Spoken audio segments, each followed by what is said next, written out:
should a government employee, somebody paid by the taxpayers, who's in a school, who's an authority figure to children, be telling children how to pray and who to pray to? Now, you may think the answer is no, and the case has been settled. But you would be wrong. The case is not settled because the Supreme Court of the United States, the highest court in the land, is now hearing a case about Coach Kennedy, who says that he was fired for silent prayer. Now, this article right here is from First Liberty that filed the lawsuit against the school. And according to this article, Coach Kennedy just prayed in silence, didn't invite anybody to join.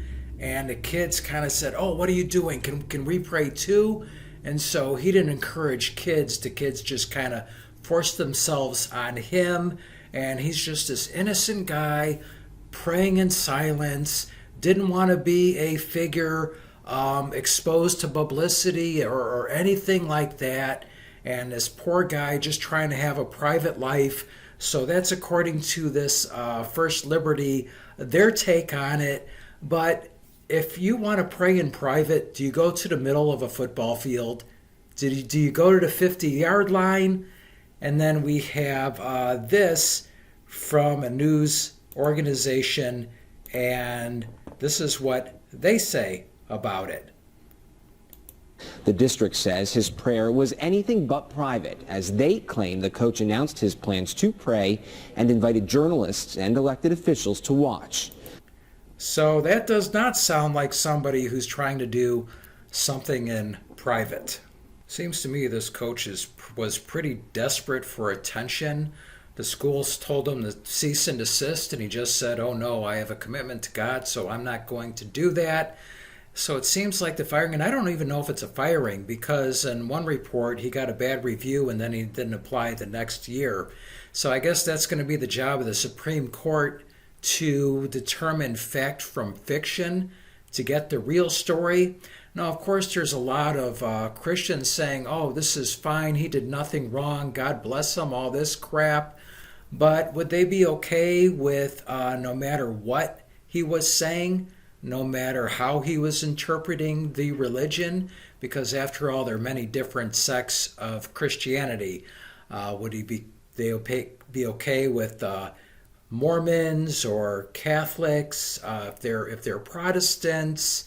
So, and for players that may be Jewish, should they be coerced into a Christian prayer? Now, that's another thing that's in dispute. A lot of people are saying, "Oh, nobody forced their kids," but that argument is pretty weak.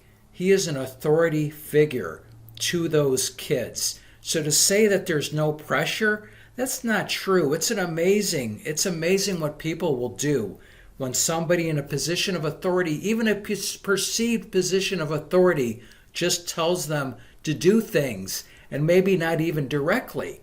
But there was a Milgram experiment where somebody in a lab coat told people to apply these electric shocks when somebody got the wrong answer, and they did it. Now, it wasn't real, but they didn't know that. They thought they were actually applying electric shocks to somebody who gave the wrong answer, and they were doing it just because there was somebody in a lab coat telling them to do something. So to say there is no coercion, that just doesn't hold up. Now, there's another argument where this was after the games, so it didn't matter. But the school is arguing actually it does, because it doesn't end at the end of the game. It ends when all the kids have changed out of their football clothes.